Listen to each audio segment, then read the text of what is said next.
Hi, I'm Debbie Crisanto, and a couple of my friends over the weekend asked me to make a video showing how to do facing to complete a quilt versus binding.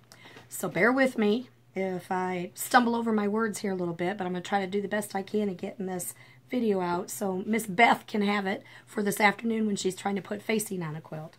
Anyway, this quilt that I'm working with here is about 39 inches by 43 inches.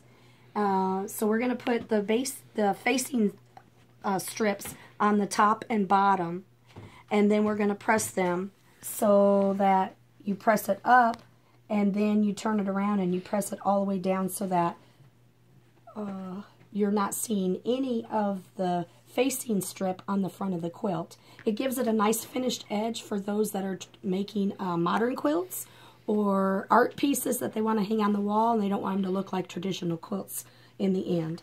So I've already got the facing strip on the top, and I'm going to turn this around and I'm going to sew this piece to the bottom because you want to do alternate sides as we're sewing this on so that you can tuck, and you'll understand the second side when I get to it, so that you can tuck the corners and you don't have to do that mitered corner like you would on a regular binding. So Sharon Riley and I, last couple of years, have been playing with this this facing, and we didn't like what we saw on the internet. They were like 3-inch wide, 4-inch wide facings that looked humongous on the back side. So we wanted to make it more look like a binding, and so we came up with a 2-inch strip and kind of created our own little instruction video or instructions on this. So this is a 2-inch strip. You can cut the strips any size you want to, but we elected to go with 2 inches because we really wanted it to look like a binding on the back side of the quilt. And if you see when you fold this all the way over, you'll see it really does look like binding on the back. So once you cut the strips with the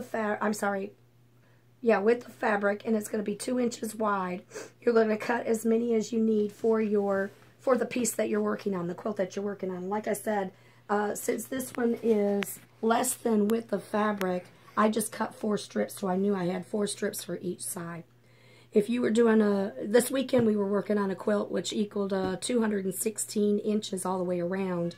We just cut enough strips for the circumference of 216 inches, sewed them short end to short end on the diagonal so that you don't have as much seam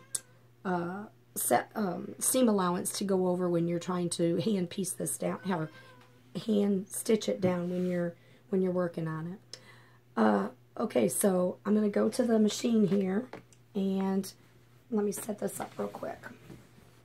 I'm going to take my bottom side, and I'm going to put raw edge to raw edge of the quilt, and I'm going to run it from one end to the other end, and I'm not going to cut anything off at this point. I'm going to wait until I'm under the machine, and then I'll cut it off at the end. I'm a pinner, but with this facing, I really don't pin. I just kind of work my way around the quilt slowly so that I'm not pulling and stretching. But if you're a puller and a stretcher, you really do need to go ahead and pin at this point. So I'm going to turn around over here. Okay, ready? Mm-hmm. I'm at the machine, and I'm just going to cut off the little salvage edge here before I start. And I'm using a quarter inch foot, quarter-inch seam allowance.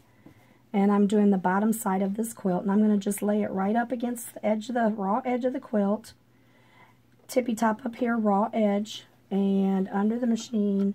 I don't back stitch the top and bottom, but I will back stitch the sides.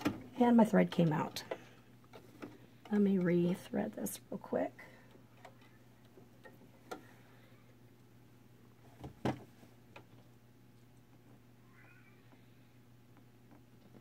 Bear with me. Alright, and I'm going to start right at the tippy top edge of this, put my needle down, and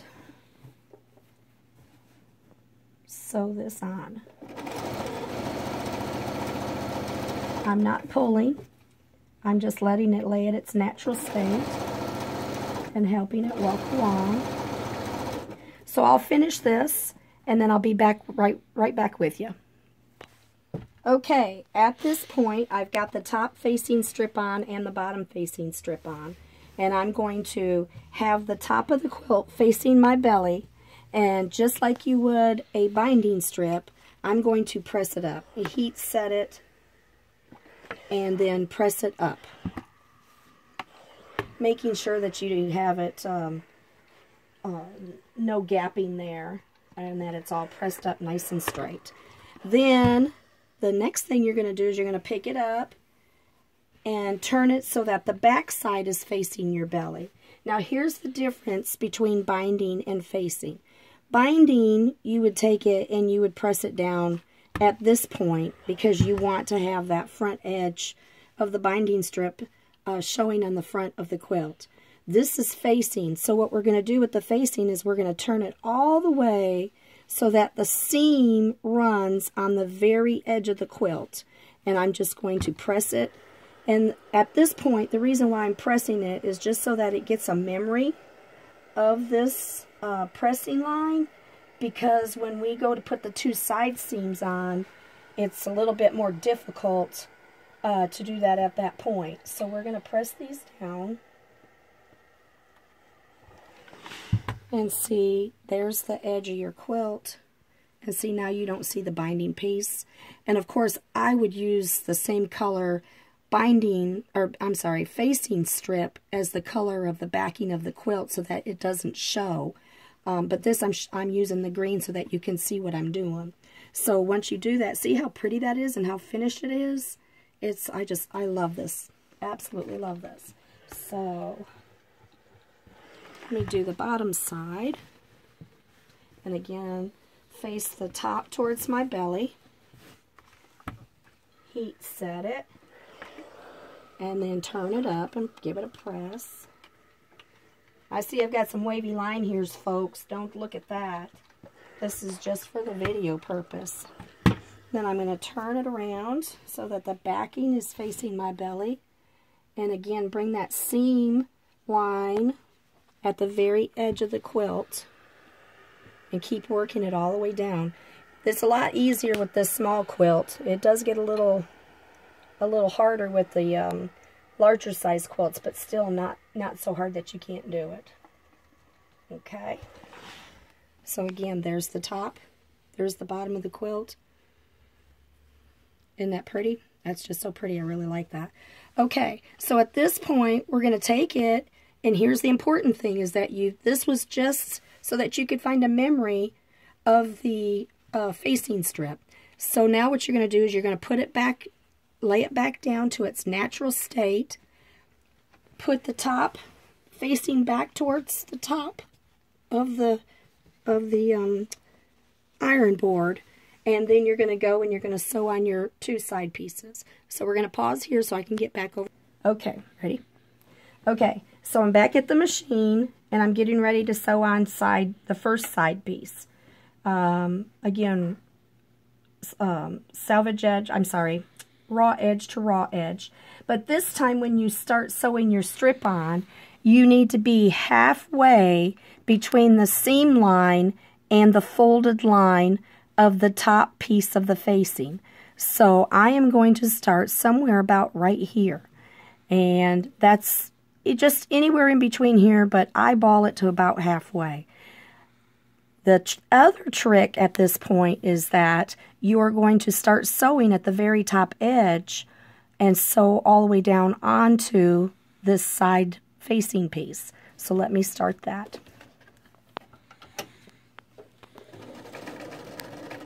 Okay, and I'm going to sew this down, and at the bottom end, let me sew this side down real quick.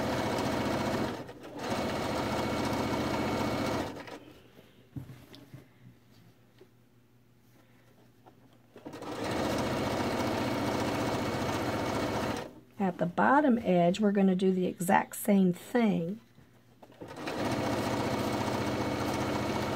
And if you get a crease on this side, Nobody's going to see it. It's going to be hidden on the inside, so I'm not worried about it. You shouldn't be either. Okay, you see as I'm coming down here that this bottom piece is still ironed up.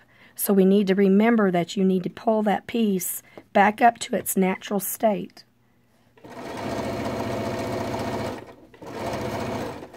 And as I get closer here, I can see about where my halfway is. And I'm going to just cut it. Make sure that the bottom piece that's already sewed on is laying nice and flat. And then I see how that it's under the seam line, but it's above the folded line. So I'm just going to keep going. I'm going to ride right off the edge.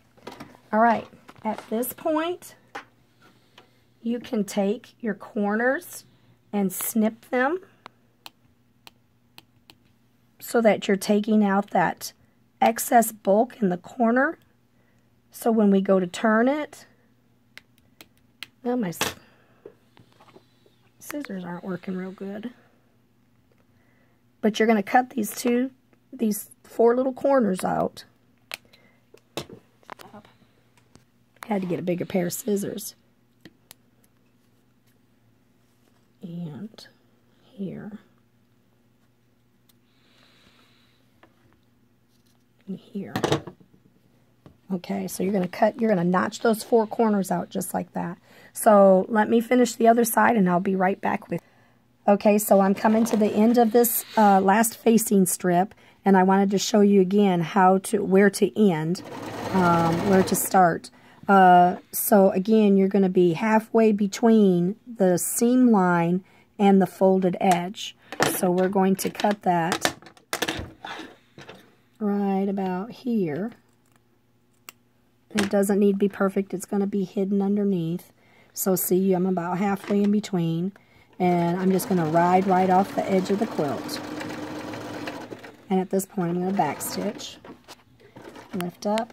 And then again, notch these corners. But don't cut yourself like I just did. You can see I have a band-aid down.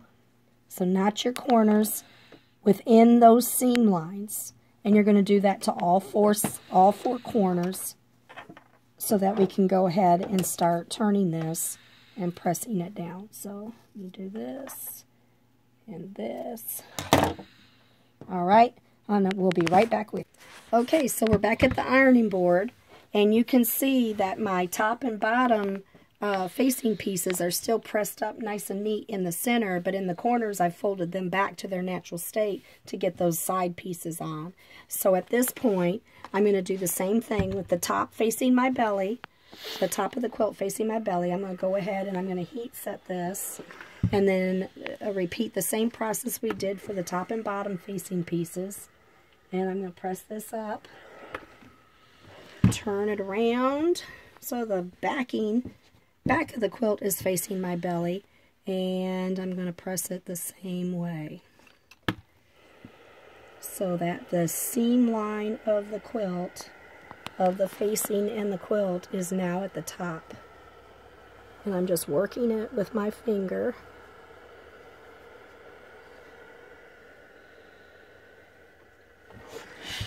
And isn't that pretty?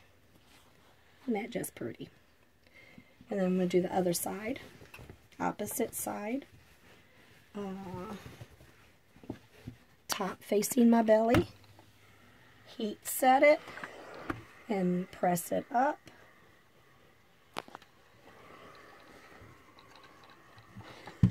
Turn it around so that the back of the quilt is facing my belly. And then press this down again.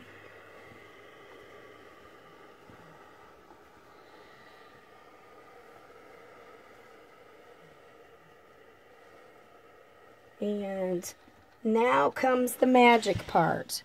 So at this point, you have to hand tack the rest of this facing down. And I would start on this side piece, and I would work over all the way to the other end. And at this point, you're going to, after you've done that, you're going to turn your facing piece on the top. You're going to poke that corner out, and you can get your bodkin or your stiletto or whatever to poke out your corner, and then you're going to fold that right into the back, and you're going to stitch this side down. Now, isn't that pretty? And look at how pretty that corner looks once you've got the facing pieces on there and stitched down. So I hope this helps you complete your facing on your first quilt. And let me know how you do. Let me know how you like the video. Sorry for my scratchy voice. I've had laryngitis the last couple of days. But I know that Beth's been looking for this, so I wanted to go ahead and get it out for her. Thank you very much. Have a good one.